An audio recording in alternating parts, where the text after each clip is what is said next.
Por favor, abra sua Bíblia, Juízes, capítulo 11. Juízes, capítulo 11. Vamos meditar aqui numa palavra do Senhor para a nossa vida nessa noite. A partir do verso 1, acompanhe comigo, por favor. Era então Jefté, o gileadita, valente e valoroso, porém filho de uma prostituta. Mas Gileade gerara Jefté. Também a mulher de Gileade lhe deu filhos, e sendo os filhos dessa mulher já grandes, repeliram a Jefté e lhe disseram: não herdarás em casa de nosso pai, porque és filho de outra mulher. Então Jefté fugiu de diante de seus irmãos e habitou na terra de Tobi. E homens levianos se juntaram com Jefté e saíram com ele. E aconteceu que depois de alguns dias os filhos de Amon pelejaram contra Israel.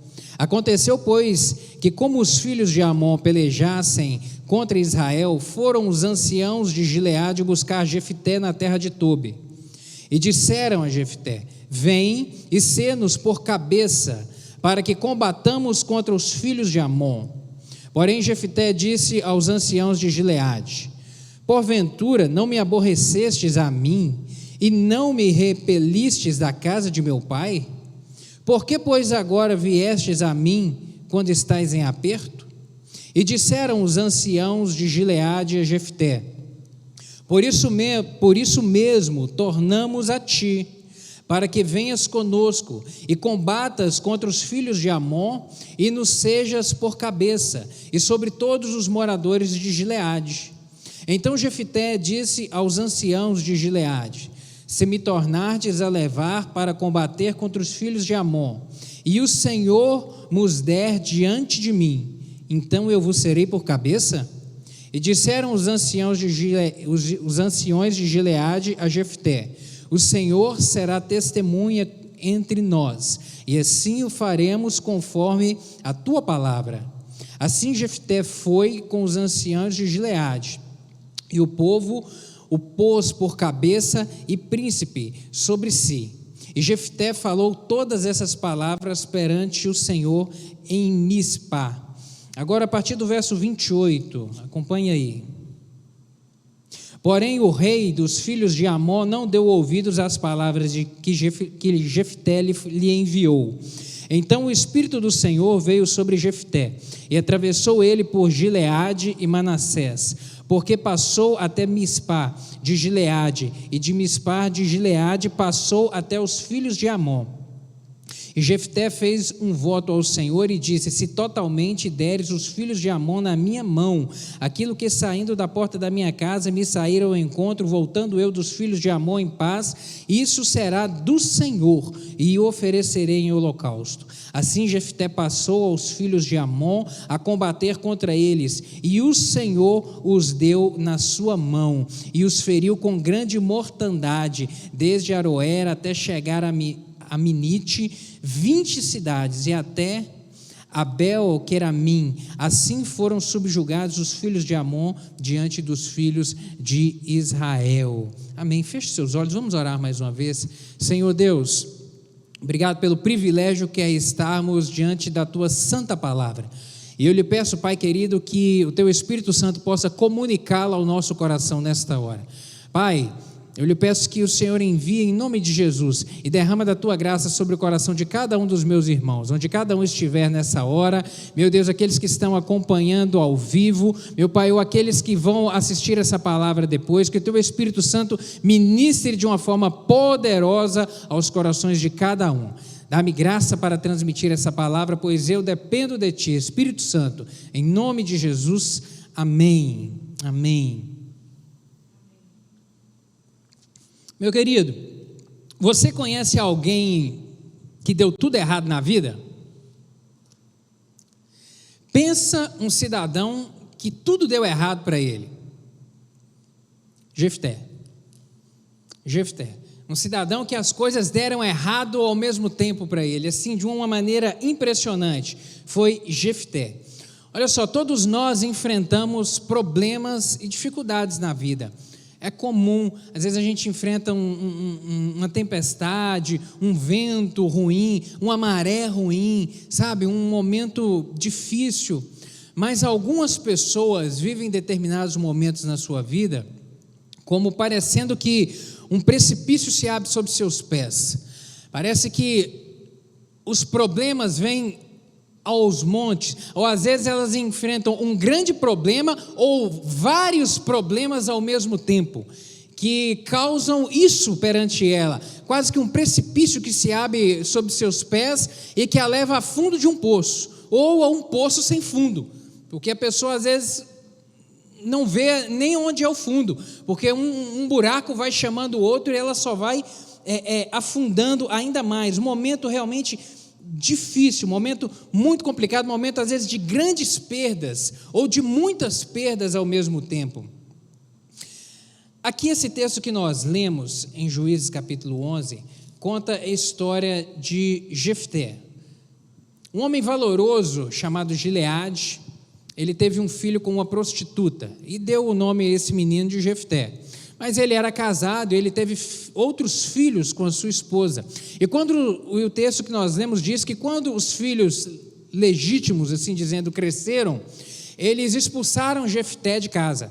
Falaram: olha, você não vai herdar a herança do nosso pai. Então ponha-se, e colocaram ele realmente de portas para fora. Expulsaram ele de dentro de casa. E aí veja só aqui, em um mesmo dia, Jefté perdeu o conforto da casa, perdeu o conforto da sua casa. No mesmo dia, ele perdeu a posição social que ele ocupava, porque ele já era um adulto, ele era conhecido dentro da cidade de Gileade, então ele perdeu o conforto de casa, ele perdeu a sua posição dentro da cidade, ele perdeu as suas posses, ele perdeu a sua fonte de renda. No mesmo dia, ele perdeu o direito de herança, ele foi humilhado publicamente, porque todo mundo da cidade tomou conhecimento. Nós lemos aqui que os anciões da cidade tomaram conhecimento a respeito disso que aconteceu, e ele ainda foi expulso de casa. Imagina só isso tudo acontecendo no mesmo dia na vida de uma pessoa. Que tormenta, que catástrofe, uma grande catástrofe. Foi o que Jefté enfrentou aqui. E o texto diz que ele fugiu e foi habitar numa cidade chamada Tobi. Teve que sair realmente fugido e corrido. E o texto relata aqui que por fim homens, a Bíblia os adjetiva como homens levianos. Homens levianos ainda foram habitar com Jefté, foram os únicos que quiseram morar com ele, ainda foram habitar com ele. Homens que não tinham uma boa índole, homens que não tinham uma boa conduta, homens que eram realmente, às vezes, que eram más companhias. Foi o que restou de companhia para Jefté nesse momento aqui. Sabe, objetivamente, olhando a vida de Jefté nesse momento aqui, sobre uma ótica objetiva, tinha tudo para dar errado. Dali para frente só ia ser caos, dali para frente só ia ser dificuldade, dali para frente não tinha nada contribuindo para que as coisas dessem certo aqui na vida dele. Eu vejo que a história de Jefté, ela se assemelha bastante a um período da vida de Davi, do rei Davi, um período ali onde ele fugiu durante vários anos de Saul, que queria cortar sua cabeça. Fugiu para poder salvar a sua pele. E 1 Samuel capítulo 22 conta isso, também que homens também considerados levianos é que restaram como companhia para Davi durante muitos anos da sua vida, o tempo que ele viveu fugido. Tem bastante semelhança a história desses dois. E quando eu estava meditando nesse texto aqui, o Espírito Santo estava me incomodando a respeito de algumas coisas, e pensando por que algumas pessoas que tinham tudo para dar errado na vida, elas obtêm sucesso, elas conseguem superar as dificuldades e têm êxito e têm grandes vitórias. E eu digo aqui exemplos como Jefté, como Davi, que eu disse, como Raabe, a prostituta, como Ruth, que tinha tudo para poder dar errado ali em um momento da vida dela, dali para frente, mas que tiveram vitória. E por que algumas pessoas que tinham tudo para poder dar certo, acabaram tendo um final muito triste nas suas vidas? Quer um exemplo de gente assim? Os filhos do sacerdote Eli, Hofni e Finéias, tinham tudo para poder dar certo, estavam ali em um contexto excelente, o pai era sacerdote, eles ali estavam ocupando a posição de sacerdote, uma posição nobre dentro da sociedade judia naquela época, sabe, uma posição de destaque, iam ser líderes da nação, espiritualmente falando, e destruíram tudo aquilo que estava caminhando para poder ir bem na vida, eles jogaram por terra e destruíram, a ponto de eles se tornarem, a Bíblia diz, em 1 Samuel capítulo 2, verso 27, execráveis diante de Deus, que Deus decidiu matar os dois, tamanho foi a abominação que eles chegaram a cometer diante do Senhor. Que é um outro exemplo também de gente que tinha tudo para poder dar certo, que deu errado. O rei Saul começou muito bem, foi escolhido por Deus como rei de Israel, o primeiro rei de Israel, tudo caminhando muito bem, mas o final da sua história foi um final triste, um final realmente muito difícil, porque abandonou Deus durante a caminhada da sua vida, sabe, mas tinha tudo para terminar bem, uma história belíssima, um reinado belíssimo, mas acabou mal. Quer um outro exemplo? Judas Iscariotes. Bebeu da mesma água que os outros 11 discípulos beberam, mas estragou tudo no final. Jogou por terra tudo aquilo que podia ser uma excelente história, um excelente homem de Deus, estragou tudo aquilo que estava combinando para poder ser bênção na vida dele. Eu fiquei pensando a respeito dessas coisas, e uma coisa é certa, Deus ele não possui filhos prediletos. Quando a gente olha os personagens bíblicos, todos os registros dos homens e mulheres da Bíblia, a gente não vê Deus tendo filhos prediletos em momento algum. Deus não tem filhos prediletos.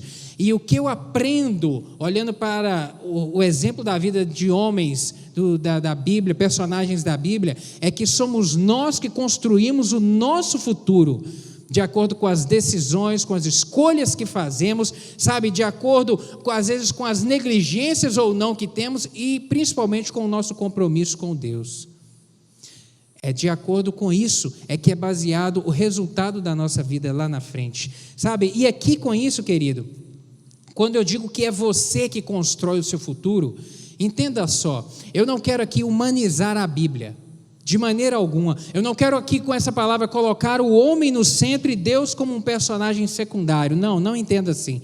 O Senhor é o Senhor da história. Deus sempre está no centro. Deus sempre controla, Deus sempre dirige, Deus sempre tem o domínio, a autoridade e o poder. Mas nós não podemos colocar na conta de Deus o resultado das frustrações que enfrentamos na vida em decorrência das nossas falhas, em decorrência da nossa negligência para com o Senhor, em decorrência da nossa negligência com o compromisso que deveríamos ter com o Senhor. Isso a gente não pode colocar na conta do Senhor. Por isso que é a nossa postura que vai definir o nosso resultado. E olhando aqui para a história de Jefté, eu vejo isso de uma forma muito clara. E eu gostaria de chamar a sua atenção para 3 ensinamentos que o Espírito Santo comunicou no meu coração, que eu gostaria que você gravasse aí nessa noite. Sabe, o primeiro deles é que aprenda a dar tempo ao tempo. Aprenda a dar tempo ao tempo, nos momentos de dificuldade principalmente. Aprenda a dar tempo ao tempo. Sabe por quê? Porque no afã da gente obter a tranquilidade da alma, quando se está enfrentando um momento difícil, as pessoas, o homem, ele busca soluções rápidas e imediatas, e que às vezes nem sempre serão as melhores oportunidades, nem sempre será o caminho correto. Isso porque uma das maiores dificuldades nossa da vida é esperar. A gente tem paciência curta, não é assim? Eu sei que você tem paciência curta, isso infelizmente é da gente. A gente não gosta muito de esperar. Muitos se desesperam antes de esperar. Há aqueles que às vezes esperam com segurança, e há alguns outros que esperam contra a esperança. Essa última turma aí é aqueles que realmente são referência para a gente. Referência. A gente lembra aqui de quem esperou contra a esperança de Abraão. Abraão foi um grande exemplo disso. Ana era estéril. A causa de Ana era perdida, completamente perdida, impossível ela ter filhos. A Ana, esposa de Eucana, impossível de ter filhos. Mas, meu querido, quando Deus age, ninguém pode impedir. Quando Deus intervém, a coisa acontece. O Senhor agiu de misericórdia de uma maneira maravilhosa na vida dela. E uma coisa que a gente vê na palavra do Senhor, e também quando a gente olha para a nossa vida, é que Deus, por vezes, Ele trabalha de forma artesanal. Deus, Ele não tem pressa. Deus não tem pressa, porque Ele é o Deus do tempo, Ele controla o tempo. Deus não tem pressa de fazer nada. A gente é que tem pressa, Deus não tem pressa. E às vezes Ele trabalha de uma forma artesanal. Um trabalho artesanal, um trabalho manual é aquele que demanda tempo. É aquele que, sabe, é mais elaborado. Deus age assim nas nossas vidas às vezes, de forma artesanal. Bastante cuidado, com cuidado e com tempo. E para dar tempo ao tempo, uma coisa é certa, é necessário ter esperança. É necessário ter esperança para poder se dar tempo ao tempo. E tanto Jefité quanto Davi, eu vejo na vida deles homens que tiveram a virtude da esperança. A virtude da esperança. Sabe, a respeito de esperança, só pode ter uma esperança que não se desespera aquele que crê no Deus do impossível. Porque às vezes as pessoas se desesperam, como eu disse, antes da esperança. E só pode ter uma esperança que não se desespera aquele que crê no Deus do impossível. Quer um exemplo? O Abraão, como eu citei aqui. Sabe, não há momento, não há circunstância que possa impedir o agir do Senhor. Quando Deus quer começar, meu querido, um projeto novo na sua vida ou na minha vida, não há circunstância ou momento que possa impedir isso. E eu creio que nessa noite, de repente, aí onde é que você está, hoje, de repente, é o tempo do Senhor começar um projeto novo na sua vida, começar a escrever uma história nova a partir desse contexto que você está vivendo. Esse contexto, às vezes, que para você é de desesperança, onde você está sem esperança, mas hoje de repente é o momento, porque para o Senhor, meu querido, Ele pode o que a gente não pode fazer. Onde a nossa mão não alcança, a mão de Deus alcança, a mão de Deus vai.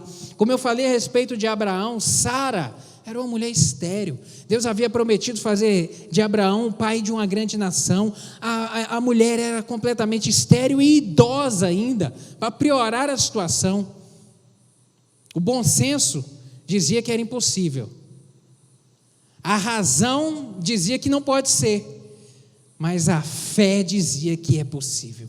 A fé dizia que é possível, tudo é possível. E porque Abraão creu, contra a esperança, ele obteve vitória e ele foi abençoado. Romanos 4, versos 20 e 21 fala isso. Não duvidou da promessa de Deus por incredulidade, mas pela fé se fortaleceu, dando glória a Deus, estando plenamente convicto de que Ele era poderoso para cumprir o que prometera. Meu querido, Deus não mente, Deus não se engana, Deus não chega atrasado.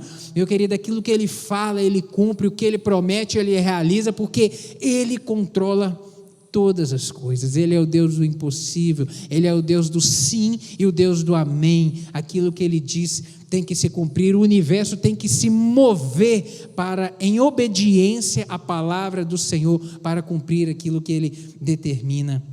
Mais uma coisa a respeito de esperança: só pode ter uma esperança que não se desespera aquele que descansa na providência do Senhor. Aqui, Jefité, quando eu olho para a vida dele aqui, eu vejo que ele não parou para poder brigar com seus irmãos pela herança dele. Ele não parou, ele seguiu adiante na vida dele. Embora ele tenha sido confrontado, ele tenha sido injustiçado, mas ele não parou para poder discutir a respeito disso, brigar. Ele tocou a vida para frente, ele falou: não, eu vou embora para frente, porque ele creu. Eu vejo aqui nas entrelinhas que ele creu no seu coração que o Deus que sustentou o seu povo, os seus antepassados no deserto por 40 anos, seria o mesmo Deus que iria enviar provisão para a vida dele por onde é que ele caminhasse, por onde é que ele fosse. Apesar da má sorte que ele estava vivendo naquele momento, ele cria que Deus enviaria a provisão que ele necessitava para a vida dele, e por isso ele foi abençoado. Deus honrou a confiança confiança que Jefté colocou nele, o abençoou, ele se tornou um grande guerreiro, e tão abençoado que a fama dele correu por toda aquela região, e as pessoas da cidade dele, de Gileade, os anciões, diz aqui a palavra do Senhor, foram até ele para buscar nele ajuda, para buscar nele socorro, para que ele viesse liderar a cidade, para que ele viesse liderar o seu povo. O tempo da honra chegou na vida de Jefté, mas porque ele deu tempo ao tempo, e confiou que o Deus da providência seria o Deus que iria agir a seu favor. A mesma coisa eu vejo na vida de Isaac. Lembra lá daquele momento onde Isaac estava caminhando no deserto, e a Bíblia diz que ele cavava poços, isso está lá em Gênesis capítulo 26, ele cavava poços, e os filisteus vinham e entulhavam seus poços, ele seguia mais para frente e cavava outro poço, e os filisteus vinham e contendiam com ele e entulhavam os poços. Ali a gente não vê Isaac se levantando para guerrear contra o filisteu, a gente não vê Isaac se levantando para combater contra o filisteu, para retomar posse, não, a gente vê Isaac prosseguindo e indo para frente. Isaac indo para frente, vinha dificuldade, ele ia para frente e cavava posse novamente, e a bênção de Deus, porque ele cria que por onde ele caminhasse, a providência divina estaria sobre a vida dele, e isso foi de uma maneira tão evidente, que os inimigos dele, os filisteus, procuraram a ele para fazer aliança com ele, porque reconheceram que ele era um homem abençoado de Deus, porque ele cria na providência do Senhor na sua vida, e isso o fazia esperar, o fazia aguardar, porque ele estava convicto que Deus, a presença do Senhor estava com ele. Mas algo que eu vejo aqui a respeito de esperança, é que só pode ter uma esperança que não desespera aquele que crê no Deus das grandes transformações. Jefté aqui, o povo judeu estava sendo oprimido pelos filisteus e pelos amonitas há 18 anos. Se você voltar um pouquinho no capítulo 10, versos 7 e 8, diz isso. Por 18 anos, o povo judeu estava sendo oprimido pelos filisteus e pelos amonitas. E vencer um inimigo belicamente superior é quase impossível. Mas Jefté, ele tinha uma confiança no Deus do impossível. Jefté creu que Deus poderia transformar aquela situação, aquilo que para ele era incapaz de fazer. Ele creu no Deus que tudo pode transformar, aquilo que ele não podia fazer. Ele cria que Deus pelejaria e lhe daria a vitória, e por isso ele foi honrado e abençoado pelo Senhor. Teve realmente vitória. Sabe, meu querido, o limite do milagre é o limite da confiança que você tem em Deus. O limite do milagre que você precisa hoje é o limite, é do tamanho da confiança que você coloca em Deus. Se você confiar no Senhor, se você crê realmente nessa noite que Ele tem poder para intervir e transformar a sua situação, meu querido, o milagre, ele é certo, porque a palavra do Senhor nos garante que Deus não nos desampara, Ele não nos deixa, Ele não se esquece de nós, Ele é o nosso Pai, o nosso Deus de misericórdia. Uma outra lição que eu aprendo aqui com Jefté é que as nossas ações definem nossos resultados. As nossas ações. Jefté teve muitas razões para ter uma vida de fracasso. Jefté perdeu família, perdeu a posição, Jefté realmente perdeu dinheiro e teve que fugir. Estava tudo combinando para dar errado. Jefté teve inúmeras razões para ter depressão e ter agora viver em baixa autoestima e andar agora olhando para baixo. Mas ele creu. Mas Jefté decidiu onde é que ele foi para a cidade de Tobi, onde é que ele foi viver, com quem ele foi viver. Ele decidiu viver o melhor de si aonde ele estava. Decidiu viver o melhor, mesmo na companhia de homens levianos, assim como Davi, que eu mencionei lá em 1 Samuel capítulo 22, verso 2, diz isso. Ele, ainda onde é que ele estava aqui, Jefté decidiu, mesmo com um grupo, liderando um grupo de pessoas ali de má fama, de má índole, mas ainda assim, naquele contexto, ele decidiu guardar os seus valores e não negociar os seus princípios. Ele não se contaminou, embora onde ele estava, ele não se contaminou. E isso é um grande exemplo para a gente, não se contaminar. Nos tempos difíceis, Jefté demonstrou de uma maneira muito grande 3 coisas: caráter, coragem e confiança em Deus. Caráter porque ele não procurou vingança das pessoas que o desprezou. Ele não procurou vingança com aqueles que o expulsaram. Ele demonstra aqui um caráter muito grande porque ele não negociou seus valores, embora na companhia de homens levianos. Ele se demonstrou um homem de caráter íntegro. Demonstrou também grande coragem porque pelejou grandes batalhas. E demonstrou também grande confiança em Deus, porque ele creu no Deus poderoso. Ele creu que o poderoso Deus lhe daria vitória, e foi realmente o que ele experimentou na sua vida. Sabe, meu querido, agora nesse tempo de quarentena que a gente tem vivido, de isolamento social, nesse tempo assim de dificuldade financeira, que de repente seja o que você esteja vivendo neste momento, essa é a hora de você, que realmente o seu caráter vai ser revelado. É agora nesse momento que você tem que demonstrar coragem, e é agora nesse momento que você tem que invocar o nome do Senhor, e crer que o Deus de Abraão, o Deus de Isaac, o Deus de Jacó, é o seu Deus, é o Deus que te sustenta, é o Deus, é o seu Pai. É nessa hora, é agora que é a hora realmente de ser revelado aquilo que está dentro de você, aquilo que você tem de essência, que é a sua base do seu caráter e a sua vida e a sua essência espiritual. É agora, é nesse momento que elas vão ser reveladas. E uma última coisa que eu aprendo aqui da vida de Jefté é que Deus vê onde ninguém vê.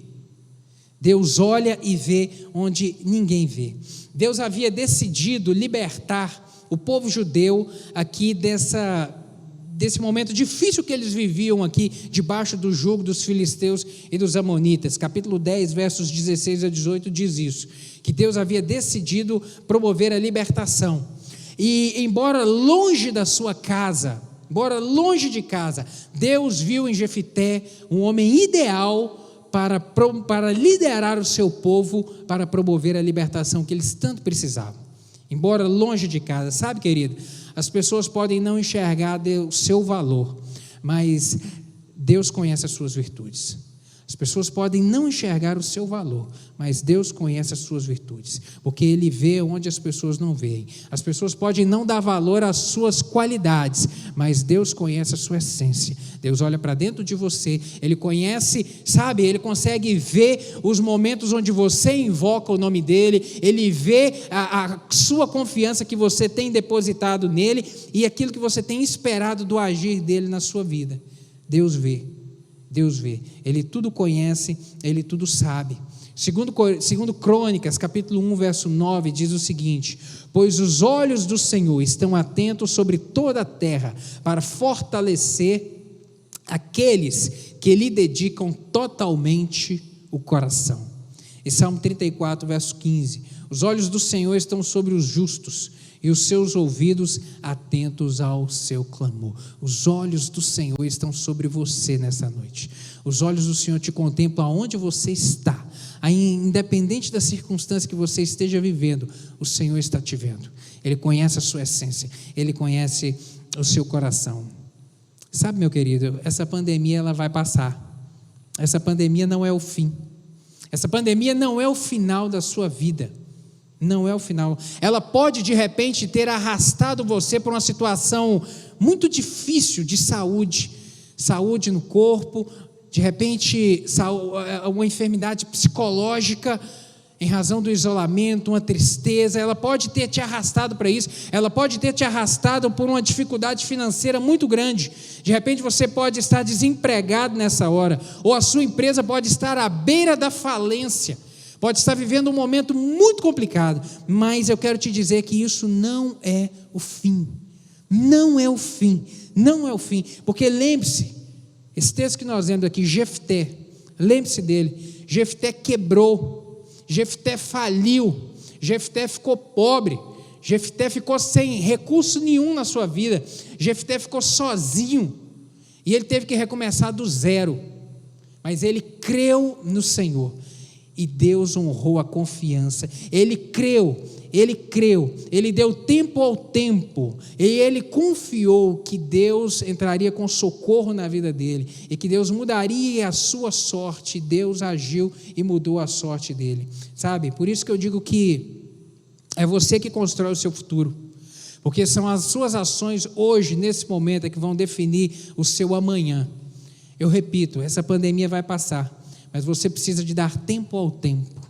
Deus tem o tempo certo de agir, o momento correto de mudar a sorte, de intervir. Para muitos, a esperança nesse tempo de pandemia já encerrou, a esperança já até morreu para alguns.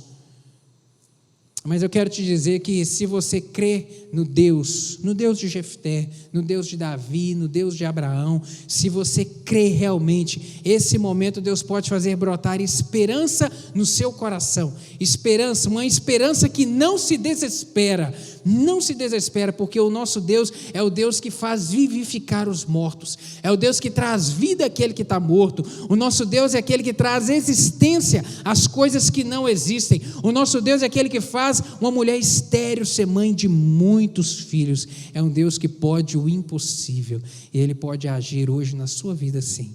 Dê tempo ao tempo, confie no Senhor e espera nele, porque Ele é o Deus que tudo pode fazer para transformar a sua situação, independente da circunstância que você esteja vivendo nessa noite. Creia nisso, tome posse dessa palavra para a sua vida nessa noite, em nome de Jesus. Feche os olhos, vamos orar mais uma vez. Pai, o Senhor é Deus de amor, Deus de milagre. Obrigado pela tua palavra, meu Deus, que nos ensina, que nos instrui, meu Pai, que alimenta a nossa alma, que é refrigério para o nosso coração, meu Deus, no momento da adversidade, meu Deus, que traz o bálsamo no momento da dor, meu Pai, e que nos levanta e que nos revigora, meu Pai, revigora a nossa fé num Deus que tudo pode, que tudo faz, que tudo dirige, que tudo controla. Muito obrigado por isso, e eu lhe peço, meu Deus amado, que o teu Espírito Santo, Pai, complete essa palavra no coração de cada um dos meus irmãos, em nome de Jesus. Fala de uma maneira profunda, meu Deus, e confirma essa palavra com sinais e com prodígios na vida de cada um. É o que eu lhe peço em nome de Jesus. Amém.